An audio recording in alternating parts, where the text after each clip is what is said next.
Bonjour, je suis Julien, votre professeur de français pour le niveau d'ALF C2. Dans cette vidéo, je vais vous parler de la voix passive. Nous avons vu que la voix passive, en général, on l'utilise en inversant le sujet, le complément d'objet direct, l'utilisation de l'expression par, mais nous allons voir ici dans cette vidéo qu'il y a d'autres possibilités de forme passive. Donc, tout d'abord, il est vrai que la voix passive est peu utilisée, sauf pour mettre en valeur celui qui subit l'action.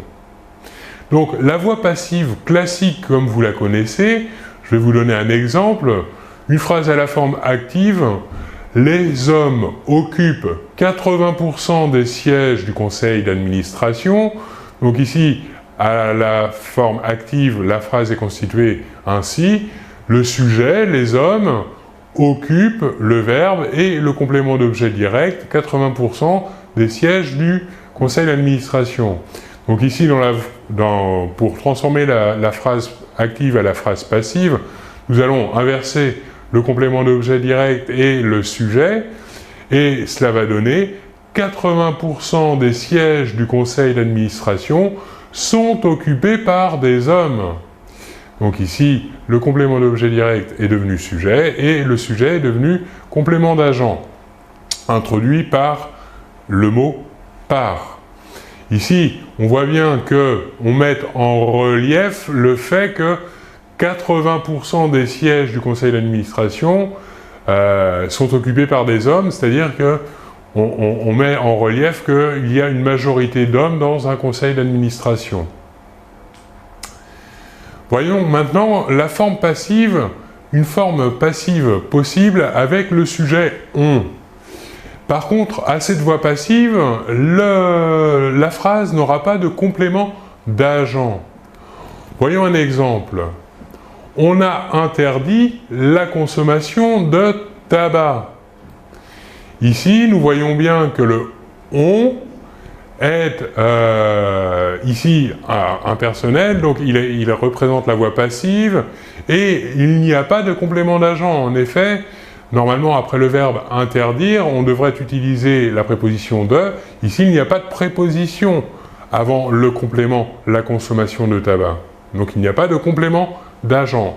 On utilise « on » comme sujet, suivi du verbe et suivi d'un complément sans préposition. Si l'on transforme cette phrase, on dirait « la consommation de tabac a été interdite ». On continue. Si la phrase est construite avec un verbe suivi d'un complément d'objet indirect, il sera impossible ici de réaliser une phrase à la voix passive. Pour la voix passive, on peut utiliser, on l'a dit, l'expression « par ». « Par » est utilisée dans la majorité des cas.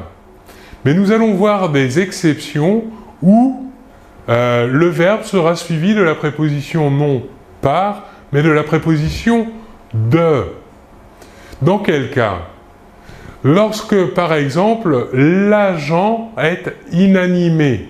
Le complément d'agent est inanimé. Par exemple, avec les verbes composés, on dira être composé de, ou encore décoré, on dira être décoré de. On utilisera également la préposition de pour introduire le complément d'agent lorsque l'on utilisera des verbes de sentiment. On dira par exemple être adoré de, ou encore être aimé de, ou bien encore être haï de. Voilà donc pour ces quelques précisions et ces quelques nouveautés sur la voix passive. Je vous remercie beaucoup de votre attention et l'on se retrouve très bientôt. Au revoir.